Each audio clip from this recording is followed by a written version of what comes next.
this is PD 4431 coursework 2, which is a virtual ice cream cone robot cell using the Epson VT6 robot. I'm just going to run this and explain parallel. So initially we were supposed to make choices for the pedestal as well as the gripper of the robot.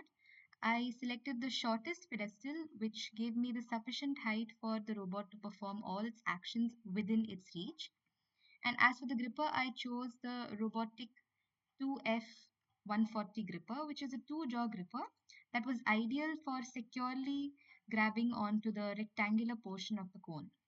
As for the other grippers, the vacuum and the three-jaw grippers, I found this one the best option. Again, all the choices were made based on trial and error. As for the different stations, we have this is the picking station where all the cones are placed 120 millimeters apart. And let's understand these target points using the program. So here we can see initially I've made some programs over here for opening the gripper, closing the gripper, as well as attaching and detaching to the cone. And yeah, let's start with the points. We have a home point. Then we have the first two pickup points for the cones have been manually taught, and the rest of the points were just created using a translation or an offset function. And all the cones share a common approach point that you can see over here, after which the picking occurs.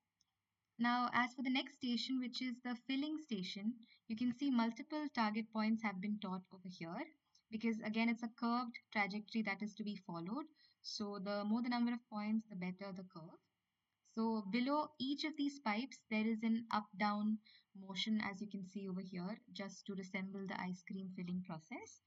And as for the points here, these are the series of points, and I've used a move C function over here to execute the curved path trajectory of the cone of the robot.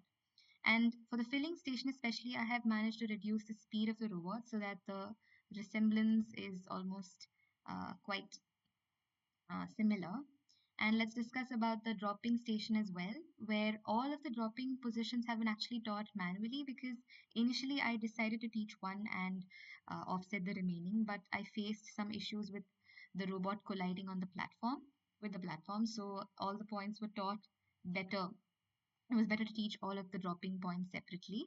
And yeah, that is for the dropping part. And in the code, you can see the dropping positions over here. Sorry.